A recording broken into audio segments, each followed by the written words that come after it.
Pessoal, então começaremos pela correção da tarefa, como sempre, lá na página 66 e 67. Caso você não se recorde, na última aula, certo?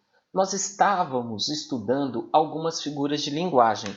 Nós já observamos a antítese, o paradoxo e ainda ficou um exercício aí na página 66 antes de irmos para 67. Vou colocar o livro na tela, acompanhe também no seu livro de papel, faça o registro das nossas correções. Isto é importante, tá bom? Então, só um momento. Colocando o livro.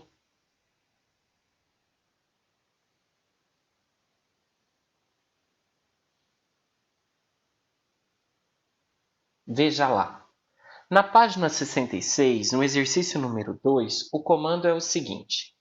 Cada trecho a seguir contém ou uma antítese ou um paradoxo. Leia-os. Então vamos ler os trechos. Lembrando que a antítese é o uso, o emprego de palavras ou expressões de sentidos opostos. São colocadas ali, juntas dentro do texto. Já o paradoxo traz uma sensação de absurdo, de irrealizável, de algo completamente fora dos padrões. Olhe lá comigo. Minha alma de sonhar-te anda perdida. Meus olhos andam cegos de te ver. Não és sequer razão do meu viver, pois que tu és toda a minha vida. Florbela Espanca, poemas de Florbela Espanca. Para quem não conhece, Florbela Espanca é uma poetisa portuguesa, tá? Um clássico da literatura de língua portuguesa.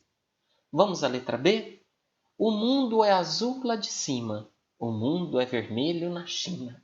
O mundo tá muito gripado, açúcar é doce, o sal é salgado. Vamos pensar aí sobre esse açúcar doce e o sal salgado. O esforço para lembrar é a vontade de esquecer. É o que está na letra C. Aí Rodrigo Amarante, certo? Vocalista do Los Hermanos, banda brasileira. E a letra D, trechinho do Gregório de Matos.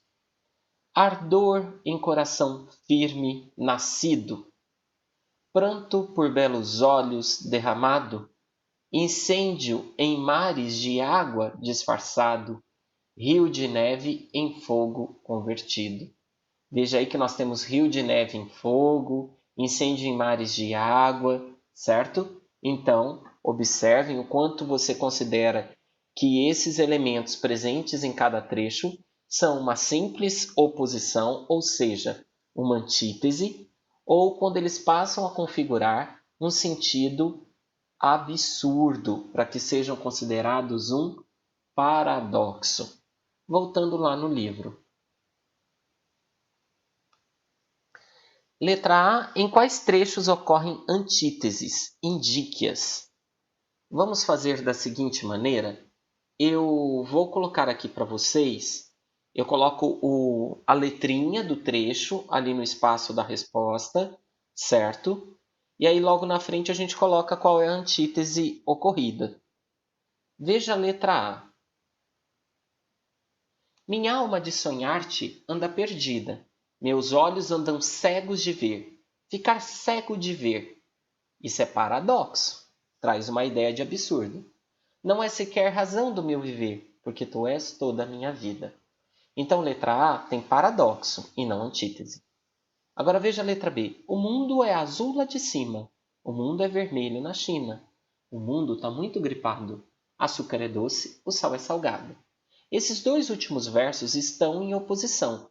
Porém, açúcar é realmente doce e o sal é realmente salgado. Então não tem ideia de absurdo. No trecho B, o fenômeno é uma antítese. Então vou colocar aqui para nós. Opa, não era isso que eu queria. Vamos colocar o texto. Só ajustar o tamanho do texto aqui, pessoal.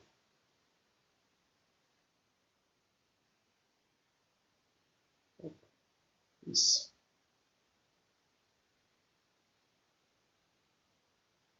Então, texto, o trecho B. é uma antítese que está lá presente, e antítese, vou conferir aqui no trechinho no papel, açúcar e sal, doce e salgado. Então, os pares em oposição são açúcar, sal e doce, salgado, certo? Então, ali no trecho B, configurou-se uma antítese. Vamos olhar os outros trechos em busca de antíteses. Trecho C.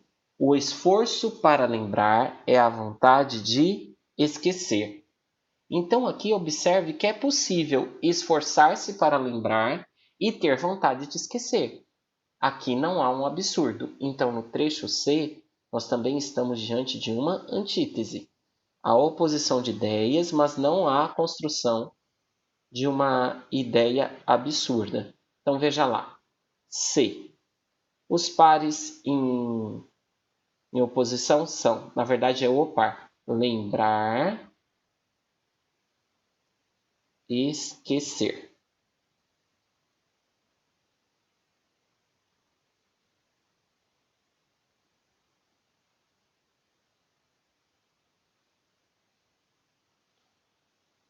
Já revisem aí a letra A do exercício de número 2.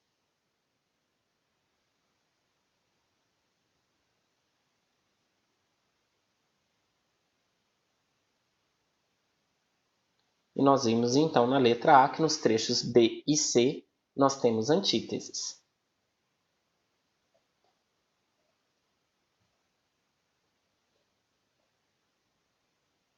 Letra B.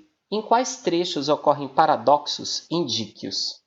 Logicamente, pessoal, como estamos aqui num exercício, vocês já se deram conta que são os trechos que restaram, A e D. No trecho A, cegos de ver, cegos de te ver. Então, dentro dessa expressão, eu tenho um paradoxo. Vamos lá?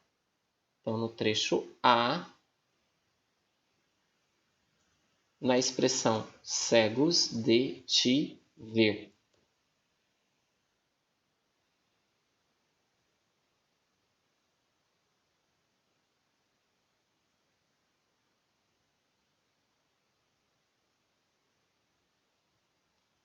No trecho B, vamos revisar o trecho B, não, desculpem, D. Revisando aqui o trecho D. Olha, nós temos ali incêndio em mares de água, rios de neve em fogo, né? Então vamos lá. Incêndio em mares de água, rios de neve em fogo. São os dois paradoxos presentes no trecho B.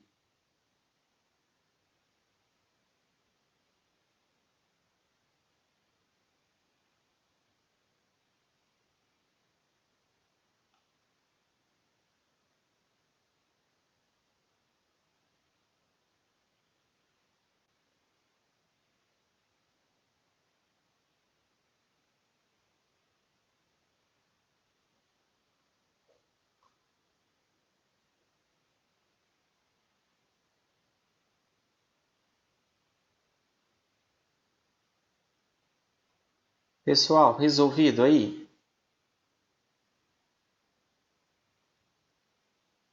Sim. Então eu vou seguir, certo? Letra C. Qual foi sua estratégia para diferenciar as antíteses dos paradoxos? Qual que é a estratégia para eu perceber quando é uma antítese e quando é um paradoxo? O que vocês acham?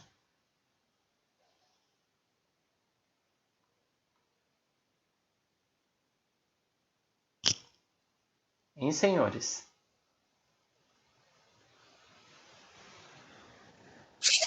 Eu coloquei que o paradoxo é uma espécie de antítese especial.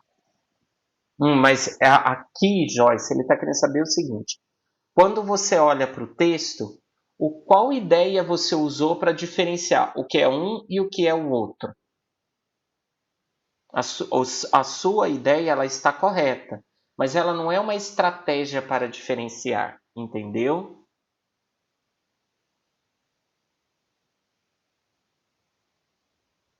Eu colocaria assim: verificar se a ideia expressada é absurda. Caso seja, trata-se de paradoxo.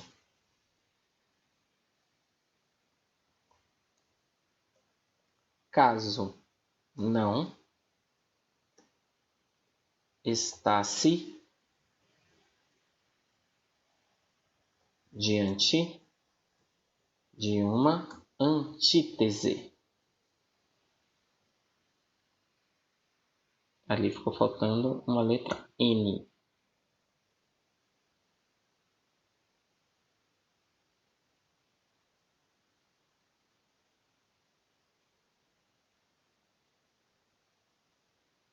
Então, ele pergunta aqui qual que é a estratégia que pode ser utilizada, que você usou, para ver se é uma antítese ou um paradoxo.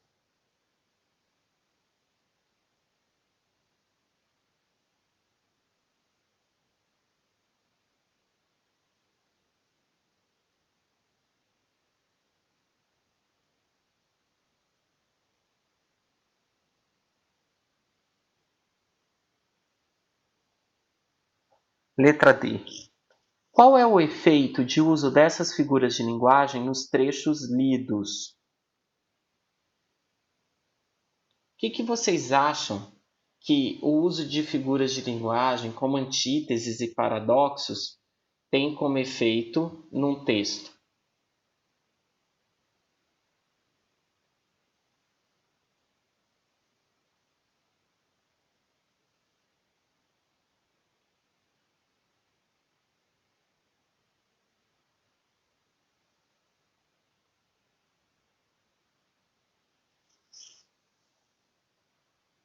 Nada. Nós podemos falar, gente, que apresentam aspectos opostos de um mesmo elemento, de um mesmo fato, geram expressividade e lirismo no poema. Então vamos colocar isso? O uso dessas figuras expressa aspectos opostos de um mesmo ser ou fato. Além disso, confere lirismo e expressividade ao texto.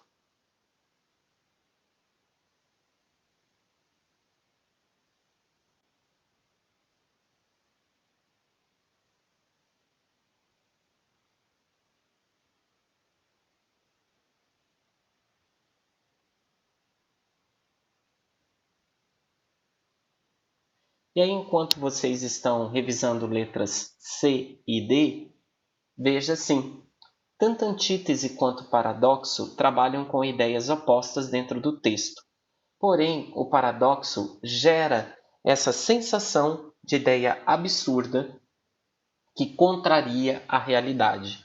Então, fogo em alto mar, rio de neve em fogo, são ideias absurdas. Cego de ver, é solitário estar por entre a gente. Então, são trechos, versos de vários poemas, músicas, né?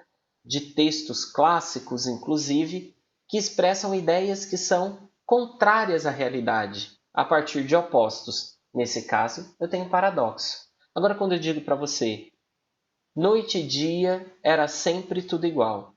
Noite e dia são opostos. Porém, aí não há sensação de absurdo. Neste caso, eu tenho somente uma antítese. Vamos à anáfora? Tranquilo?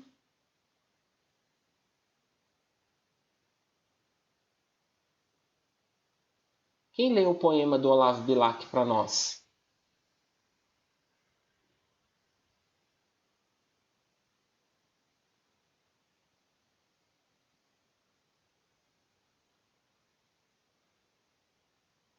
Alguém? Vamos olhar os participantes da aula. Ana Júlia, Beatriz, Joyce, Luan, Maria Clara, Maria Eduarda, Rafael. Alguém lê esse poema, por favor?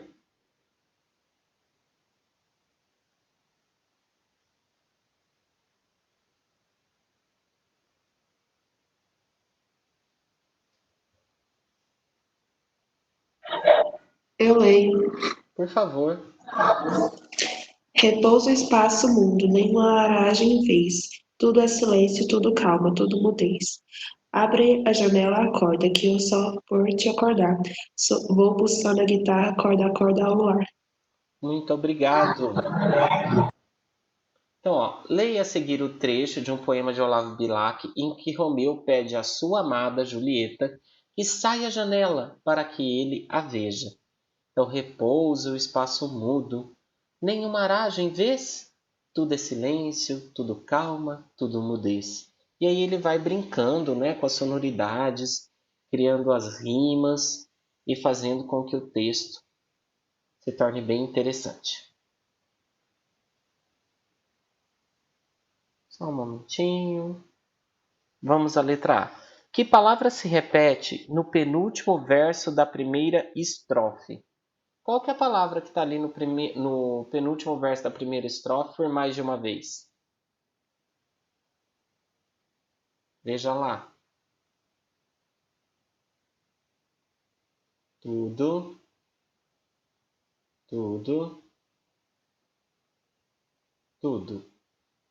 Então, nós temos a palavra tudo se repetindo por 3 vezes nesse penúltimo verso. Então, vamos registrar lá na letra A.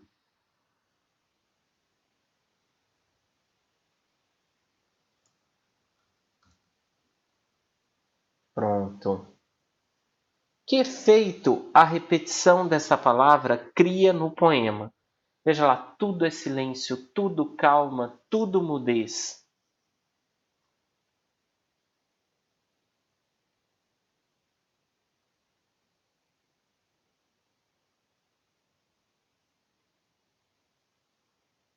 Enfatiza o silêncio presente na cena. Enfatiza o silêncio presente na cena.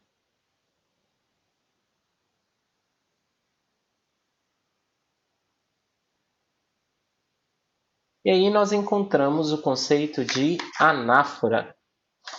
O que é uma anáfora?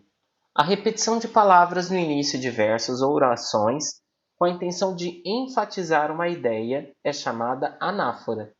Veja que no caso aqui do texto, esta repetição ela aconteceu no início das orações, dos termos que estão ali dentro do verso. Então, caso você olhe lá, tudo é silêncio, tudo calma, tudo mudez. Hugo, mas não tem 3 verbos ali. É porque o verbo ficou implícito, tá? Ele não foi repetido. É como se eu tivesse assim, tudo é silêncio, tudo é calma, tudo é mudez. Essa repetição de uma mesma expressão ou estrutura no início dos versos ou no início das orações é a figura chamada anáfora. Tranquilo? Então vamos agora à continuidade do nosso estudo de figuras de linguagem, certo? Agora nós temos mais um poema. São 2 estrofes de um poema do Fernando Pessoa e eu gostaria de um leitor aí da turma novamente. Quem vai fazer a leitura agora?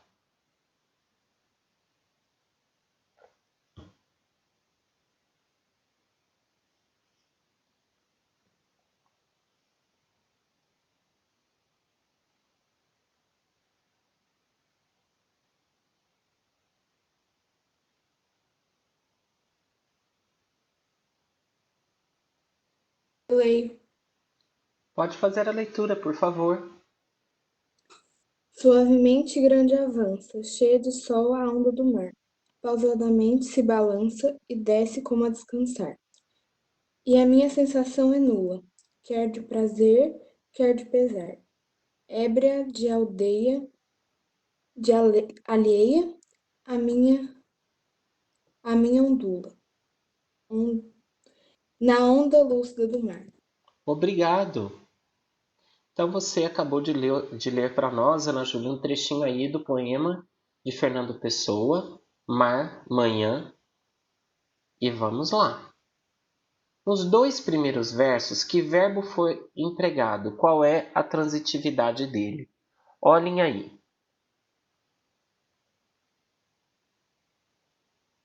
Suavemente grande avança, cheia de sol a onda do mar.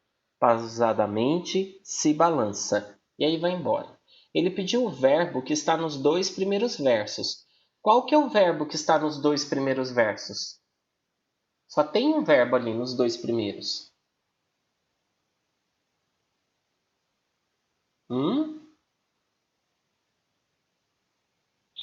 Avança. Isso, avança. E ele pediu o verbo e, ao mesmo tempo, pediu o quê? Pediu que nós indicássemos a transitividade. Se é transitivo, se é intransitivo, certo? Observem que o verbo avança é intransitivo. Ele não pede complemento. Tanto que não tem nenhum complemento ali na frente dele. Então, aqui nós vamos colocar aqui, assim. Avança, verbo intransitivo. Feito.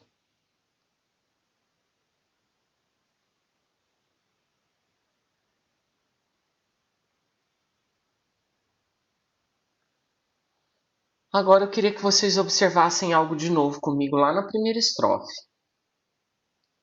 Suavemente grande avança, cheia de sol, a onda do mar. O que avança? O que é grande, cheia de sol e avança? A onda. A onda. Então o sujeito ali é a onda do mar. Aqui ele pediu só o núcleo do sujeito, então é a palavra onda. Vou colocar aqui.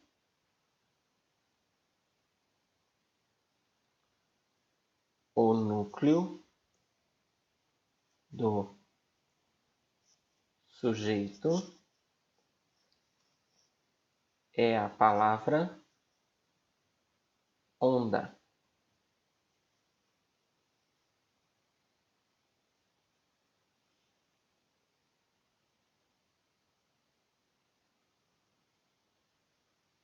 Os elementos da oração que compõem esses 2 primeiros versos seguem a ordem: sujeito-verbo, verbo-sujeito, verbo-complemento.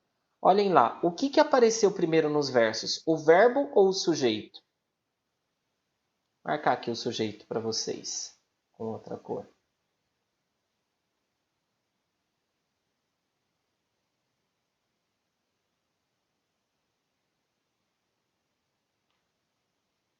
Qual que é a ordem? Verbo. Verbo e depois o quê? Sujeito. Então vamos colocar lá, verbo mais sujeito.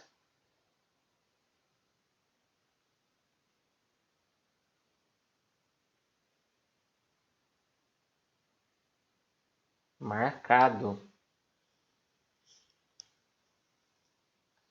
Esses termos da oração estão na ordem direta ou indireta?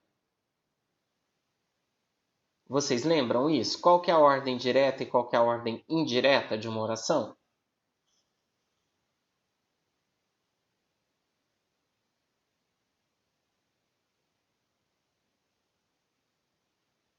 Indireta. Direta é assim: sujeito, verbo e complementos do verbo. Indireta é quando nós invertemos essa posição. Nesse caso, como o verbo está antes do sujeito, certo? É uma ordem indireta. Os termos estão com as suas posições invertidas. Então aqui nós temos uma ordem indireta.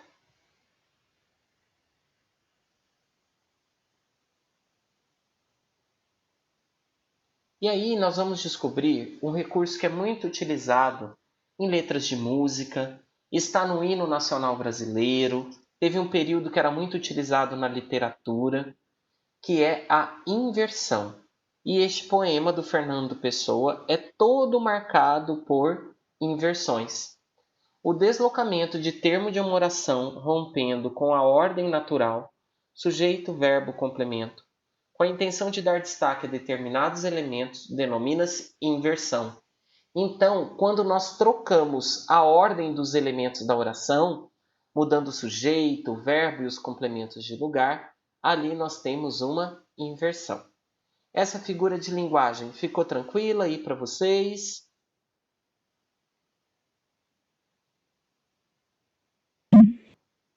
Sim? Então, seguindo, vamos a mais uma.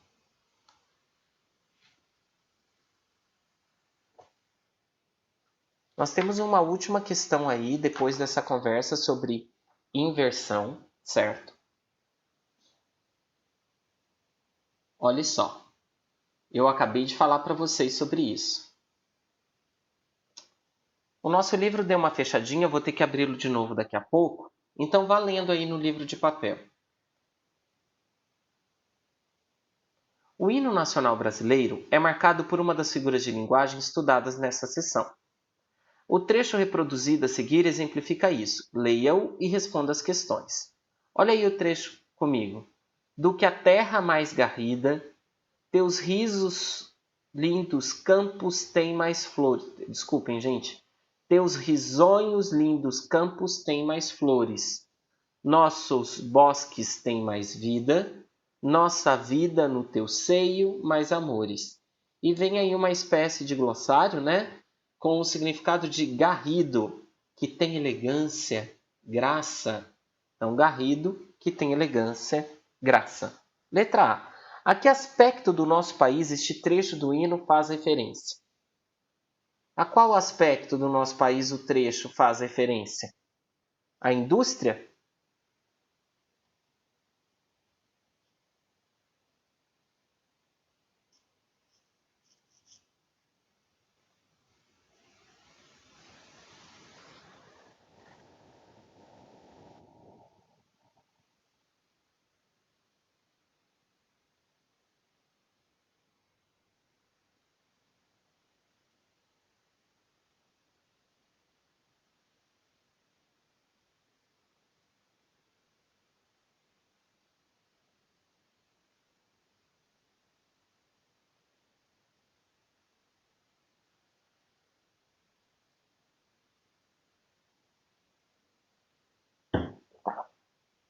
Hein, pessoal? Do que este trecho está falando?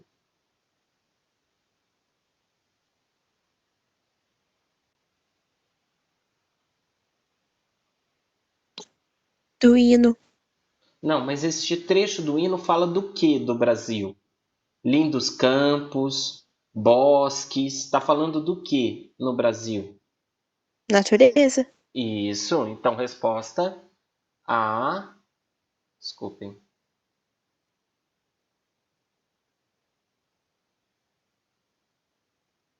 A natureza. Aumentar o zoom.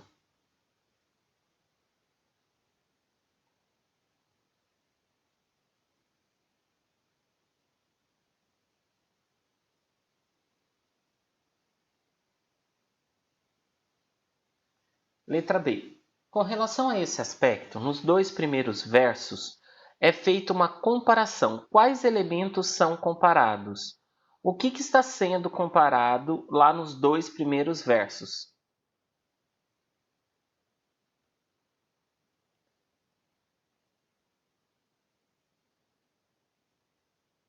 Do que a terra mais garrida, teus risonhos lindos campos têm mais flores.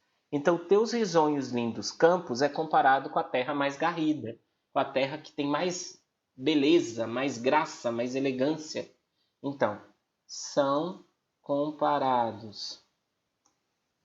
Copiar igual está no hino, certo? Teus risonhos lindos campos e terra mais garrida. Então, está comparando os campos do Brasil com as terras mais belas, com as terras mais elegantes, cheias de graça.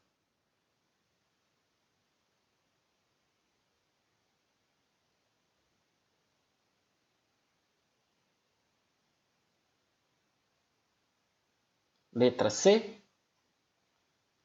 Que locução conjuntiva foi utilizada para construir essa comparação?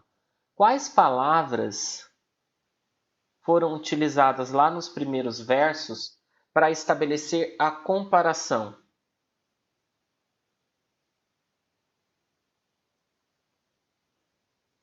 Qual locução?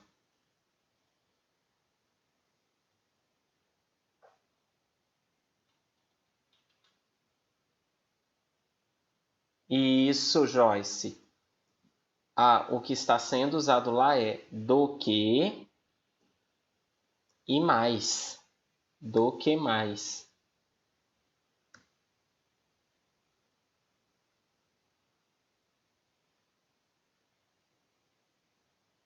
Do que mais.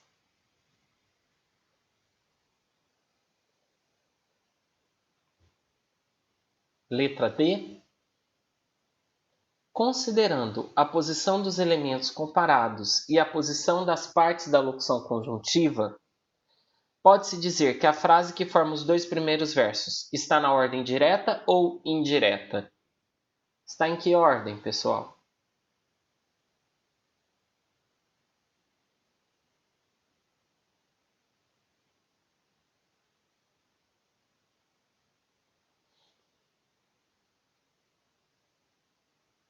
Olhem lá no poema.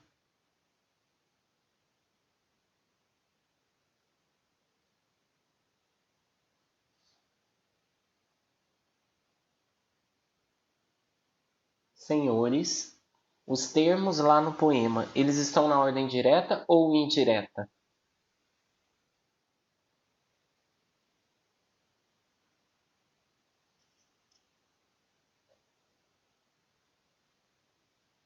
Indireta. Obrigado, Joyce.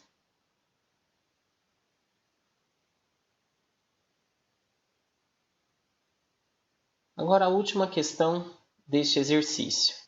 Que figura de linguagem está presente nesses versos? Se nós temos os versos com a ordem indireta, a figura de linguagem que trabalha com a ordem indireta é a inversão.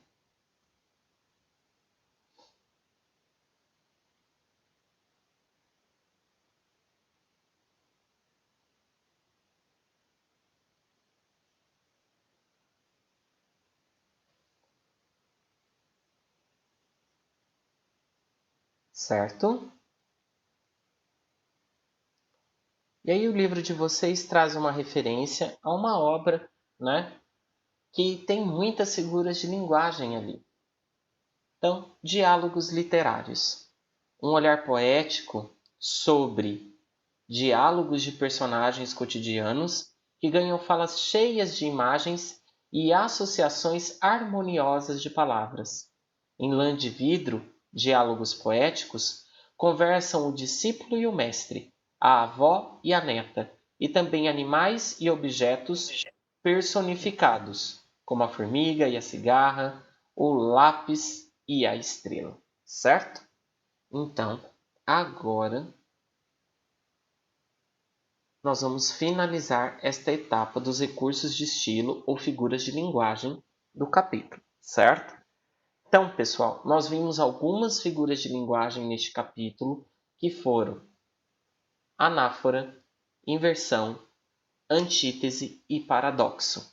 As figuras de linguagem são mais marcantes no texto literário, mas também nos textos do cotidiano, nas nossas conversas cotidianas, também podem aparecer com frequência, e não somente lá na literatura. Eu gostaria que vocês passassem para a página 70, certo? Nós temos aí uma atividade de leitura. Professora Valéria fez essa atividade de leitura com vocês? Não? Não. Não? Então, nós vamos começar a leitura agora. Como nós temos aí, deixa eu ver, 8 minutos, eu mesmo vou fazer a leitura com vocês, tá? Então, acompanhe a minha leitura. O Campo de Jogo da Rainha é um trecho do livro do Lewis Carroll, Alice no País das Maravilhas. A tarefa de vocês será a páginas 75 e 76. E para essa tarefa tem que fazer a leitura do texto todo. E eu vou começar a leitura com vocês agora. Então acompanhem aí comigo. O campo de jogo da rainha. Na entrada do jardim havia uma bela roseira, cheia de rosas brancas que 3 jardineiros se empenhavam em pintar de vermelho. Alice achou isso muito esquisito e se aproximou para ver melhor. Quando estava bem perto, pôde ouvir o que diziam. Cuidado aí, Cinco! Não fique respingando tinta em mim. Não tive culpa. O Sete bateu no meu cotovelo, respondeu irritado. O Sete levantou a cabeça e disse: Muito bonito, Cinco, sempre pondo a culpa nos outros. É melhor você não falar nada, disse o Cinco. Ontem mesmo ouvi a rainha dizer que você merecia ter a cabeça cortada. Por quê? Perguntou o que tinha falado primeiro. Você não tem nada a ver com isso, Dois, disse o Sete. Tem a ver sim, disse o Cinco. E eu vou contar. Foi porque o Sete levou para a cozinheira batatas de tulipa em lugar de cebolas? O Sete deixou cair o pincel e começou a dizer: Bem, de todas as injustiças, quando o seu olhar percebeu que Alice os observava. Calou-se de imediato. Os outros olharam em volta e, quando a viram, curvaram-se numa saudação. Por favor, podem me dizer, perguntou ela tímida, por que estão pintando as rosas? Os 5 e o 7 não disseram nada, mas olharam para o 2. O 2 começou a falar baixinho. Bem, senhorita, a verdade é que essa deveria ser uma roseira vermelha, e nós, por engano, plantamos uma roseira branca. Se a rainha descobrir, manda cortar nossas cabeças, sabe? Então, estamos fazendo o que podemos antes que ela chegue para... Nesse momento, o 5, que o tempo todo olhava apreensivo para um lado e outro do jardim, gritou: A rainha! A rainha! Imediatamente os 3 jardineiros se jogaram ao chão, com a cara para baixo. Ouviu-se o som de muitos passos e Alice ficou ansiosa para ver a rainha. Primeiro vieram 10 soldados, carregando bastões como os das cartas do naipe de paus. Todos eles tinham a mesma forma dos 3 jardineiros, a de cartas de baralho com mãos e pés nos cantos. Depois vieram 10 cortesãos, enfeitados com losangos, como nas cartas do naipe de ouros. Marchavam de 2 em 2 como soldados. Então foi a vez das crianças reais. Eram 10. Surgiram enfeitadas com corações, alegres e saltitantes em duplas e de mãos dadas. Depois desfilaram os convidados, reis e rainhas na maior parte, e entre eles Alice reconheceu o coelho branco. Falava nervoso, ria de tudo e passou por ela sem olhar. Em seguida veio o valete de copas. Carregava a coroa do rei numa almofada de veludo vermelho, bem vivo. E finalmente, encerrando o cortejo, vinha o rei e a rainha de copas. Alice ficou em dúvida se devia deitar a cara no chão como os jardineiros, mas não lembrava de ter alguma vez ouvido essa regra, quando se tratava de cortejo real. E, além disso, pensou, qual o sentido de fazer um cortejo se todo mundo ficar deitado com a cabeça no chão e não puder ver nada? Então ficou como estava e esperou. Quando o cortejo passou por Alice, todos pararam e ficaram olhando. A rainha perguntou com dureza: Quem é essa? O valete de copas apenas se curvou e surgiu em resposta. Idiota! Disse a rainha, erguendo a cabeça impaciente. Voltou-se para Alice. Qual é seu nome, criança? Meu nome é Alice. Às ordens de Vossa Majestade, disse muito educada. Mas para si mesma completou: Ora, São apenas um baralho de cartas, não preciso ter medo deles. E quem são esses? Perguntou a rainha apontando para os 3 jardineiros deitados perto da roseira. Como estavam de costas e o desenho da parte de trás das cartas de baralho é sempre igual, ela não podia dizer se eram jardineiros, soldados, cortesãos ou 3 dos seus filhos. Como é que eu vou saber? Disse Alice, surpresa com sua própria coragem. Não tenho nada a ver com isso. A rainha ficou vermelha de raiva, encarou-a como uma fera e começou a gritar: Cortem a cabeça dela! Cortem-a! Bobagem! Disse Alice, falando alta e decidida. A rainha calou. O rei pôs a mão sobre o braço de sua real esposa e disse suavemente: Reflita, querida, ela é só uma criança. A rainha, ainda furiosa, afastou-se e ordenou ao valete: Desvire esses 3. O valete, com cuidado, desvirou com o pé os 3 jardineiros. Levantem! Soou estridente a ordem da rainha. De imediato, os 3 jardineiros deram um pulo e começaram a se curvar em reverências ao rei, à rainha, às crianças reais e a todo mundo. Parem com isso! Vão me deixar tonta! Gritou a rainha. Virou-se para a roseira e perguntou: O que vocês estão fazendo aqui? No desejo de agradar a vossa majestade, disse o 2, ajoelhando-se muito humilde. Estávamos tentando... A rainha, que já tinha examinado a roseira, disse: Estou vendo! Cortem a cabeça deles! E o cortejo foi em frente, deixando para trás 3 soldados com a missão de executar os infelizes jardineiros, que correram em direção a Alice buscando proteção. Vocês não serão decapitados, disse Alice, enquanto escondia os 3 num grande vaso de flores que encontrou por ali. Os soldados procuraram pelos 3 jardineiros por um tempo e, como não os encontravam, calmamente seguiram o cortejo. As cabeças já foram cortadas, gritou a rainha. As cabeças já rolaram como quis vossa majestade, gritaram os soldados. Muito bem. Joga croquet? Perguntou a rainha. Os soldados calaram e ficaram olhando para Alice, porque era evidente que a pergunta era para ela.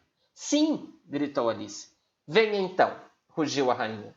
Alice foi junto, imaginando o que ainda poderia acontecer. É um belo dia, não? Disse uma voz tímida perto dela. Era o coelho branco, que olhava ansioso para o rosto de Alice. Muito bonito, ela concordou. Onde está a duquesa? Psiu, não fale nisso, sussurrou o coelho. Medroso, o coelho olhou para os lados, ficou na ponta dos pés, aproximou a boca do ouvido de Alice e cochichou. Ela foi condenada à morte. Por quê? Que pena! Foi isso que você disse? Não acho nenhuma pena, não. O que eu disse foi por quê? Ela deu um soco na orelha da rainha. O restante da leitura, pessoal, vai ficar por conta de vocês e ela é necessária para que vocês respondam os exercícios da página 75 e 76, certo? Um bom final de semana para todos e até a nossa próxima aula. Tchau, até mais!